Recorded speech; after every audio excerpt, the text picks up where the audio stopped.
তো বন্ধুরা এখন আমরা যে বিষয়টা নিয়ে আলোচনা করব এই বিষয়টা শুধু ফিজিক্সই নয়, ম্যাথমেটিক্স এন্ড কেমিস্ট্রি তো স্টুডেন্টদেরকে হ্যাপি জ্বালায়, সেটা হচ্ছে সমানুপাতিক। ঠিক আছে, বিশেষ করে এই যে প্রফেশনাল সাইন বা সমানুপাতিক উঠে গিয়ে কেন সমান চিহ্ন বসে এবং সাথে একটা কনস্ট্যান্ট বাক্যে গুণ হয়, এবং এটা গুণ হয় কেন, যোগ হতে পারে না, বিয়োগ হতে পারে না, বা ভাগ হইতে পারে না। তাছাড়াও এটা এই পাশেই কেন সর্বদা গুণ হয়, এই পাশে হতে পারে না। তো এখানে অজস্র কোশ্চেন আছে। তো আশা করি আজকের এই ভিডিও দেখার পরে তোমার সমস্ত ধরনের কোশ্চেন দূর হয়ে যাবে। আর এখনো যদি আমাদের চ্যানেলটি সাবস্ক্রাইব করে না থাকো, do subscribe my channel please. তো মনে করি এক্স প্রপোর্শনাল বা সমানুপাতিক ওয়াই, এক্স আর ওয়াই সমানুপাতিক, বাট এই নয় যে এক্স আর ওয়াই সমান। ঠিক আছে, এরা কিন্তু সমান না। তো এখন তুমি একটু খেয়াল করো, সমানুপাতিক মানে কি, এদের অনুপাতটা সমান থাকবে, অর্থাৎ এক্স আর ওয়াই এমন ভাবে চেঞ্জ হবে, পরিবর্তন হবে। এক্সটা যদি দ্বিগুণ হয়ে যায়, ডেফিনেটলি ওয়াইটা ওয়াই এর দ্বিগুণ হয়ে যাবে। এক্সটা যদি এক্স এর 3 গুণ হয়ে যায়, ওয়াইটা ওয়াই এর 3 গুণ হয়ে যাবে। এক্সটা যদি 4 গুণ হয়ে যায়, ওয়াইটা ওয়াই এর 4 গুণ হয়ে যাবে। অর্থাৎ এরা এমন ভাবে পরিবর্তন হবে, এদের অনুপাতের মানটা অলওয়েজ সেম থাকবে।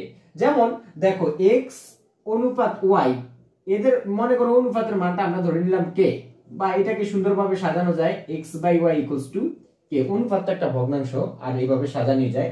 ঠিক আছে, তো তুমি যদি x আর y কে যেভাবে চেঞ্জ করো না কেন, ধরো x কে চেঞ্জ করে x1 বানিয়ে ফেলছো, তো y টাও এমন ভাবে চেঞ্জ হবে, সেটা y1 হবে, এবং তাদের অনুপাতের মান অর্থাৎ x1 কে y1 দ্বারা ভাগ করলে অবশ্যই ওই কেই তুমি পাইবা। ঠিক আছে, আবার দেখো এখানে যদি আমরা x2 করে ফেলি x কে, তাহলে এইটাও ওয়াইটাও এমন ভাবে চেঞ্জ হবে, সেটা y2 হয়ে যাবে, এবং তাদের অনুপাতটা অলওয়েজ কেই থাকবে।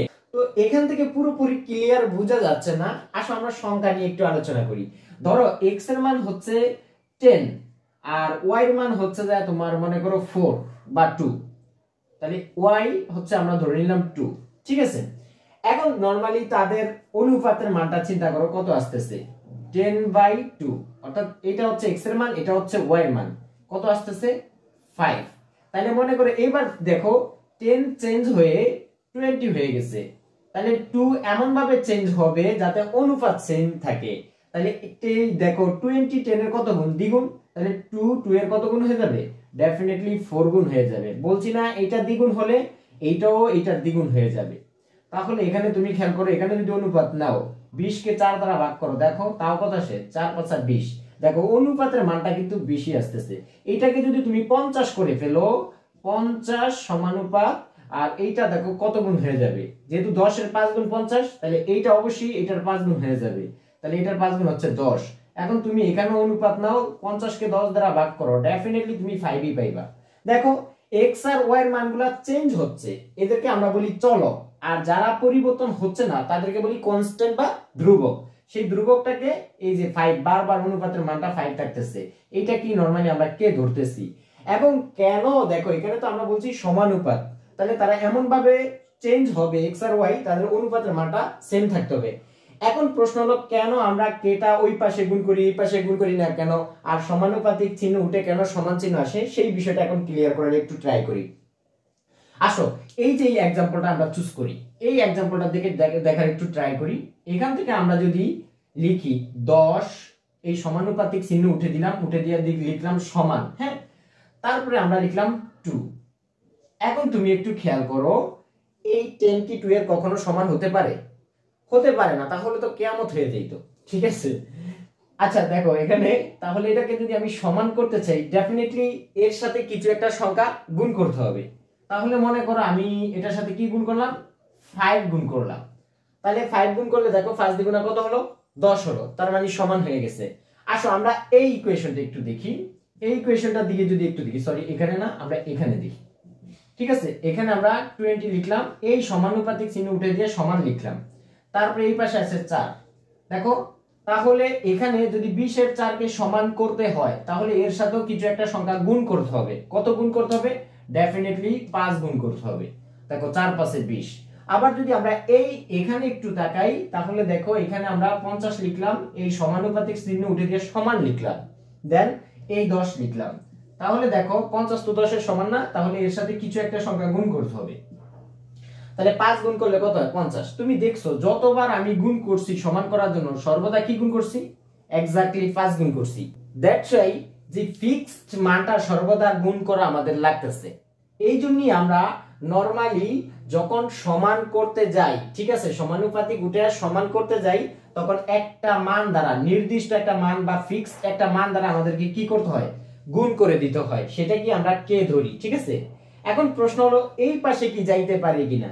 অ্যানসার হচ্ছে ইয়েস, এই পাশে আমি কে নিলে চাইলে নিতে পারি। তাহলে কিভাবে নিব, নরমালি আমি এইবার এই ধরো এইবার আমি এই কোশ্চেনগুলো মুছে দিলাম। এখানে এই 10 সমান চিহ্ন সমানুপাতিক চিহ্ন উঠে সমান দিলাম, তারপর লিখলাম 2, ঠিক আছে। এইবার আমি এই 10 আর এই যে ইকুয়াল 2 দিছি, আমি 10 কে 2 বানাইতে চাই। তাহলে 2 বানাইতে চাইলে অবশ্যই এখানে আমার কিছু একটা গুণ করতে হবে। তো কি গুণ করতে হবে, সবাই বলবে তো গুণ করা লাগবে না, তো ভাগ করতে হবে। না, আমি বলছি গুণ করব। কি গুণ করব, দেখো এর সাথে আমি 1/5 গুণ করব, ঠিক আছে। তাহলে 5 গুণ করলে 5 দিয়ে 10 কে কাটা দিলে অ্যাকচুয়ালি 2 হবে, তাহলে 2 2 এর সমান। আচ্ছা, তারপরে একটা খেয়াল করো, আমরা এখানেও সিমিলার কাজটা করব। এই যে 20 তো সমান হচ্ছে 4, তো আমরা এটার সাথে গুণ করব। কি গুণ করে 4 করা লাগবে এটার সাথে, 1/5 ই। কিন্তু দেখো 5 দ্বারা 1/5 দ্বারা এটাকে গুণ করলে কত হবে, তার ডেফিনেটলি 4 হয়ে যাবে না। এই যে 4 5 20 কাটাকাটি করলে 4 হয়ে যাবে, তাহলে এটা সমান। Okay fine.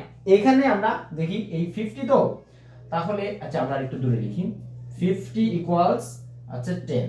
তাহলে 50 কে আমরা 10 বানাতে চাই, তাহলে এর সাথে কি গুণ করে দিব, অবশ্যই 1/5। দেখো 1/5, তাহলে দেখো এখানেও কি আসতেছে, আমাদের সমান আসতেছে। বাট সমান করার জন্য সমানুপাতিক চিহ্ন উঠে সর্বদা কি গুণ করা লাগতেছে, 1/5 গুণ করা লাগতেছে। ফিক্সড মান সর্বদা একই মান দ্বারা আমাদেরকে গুণ করা লাগতেছে।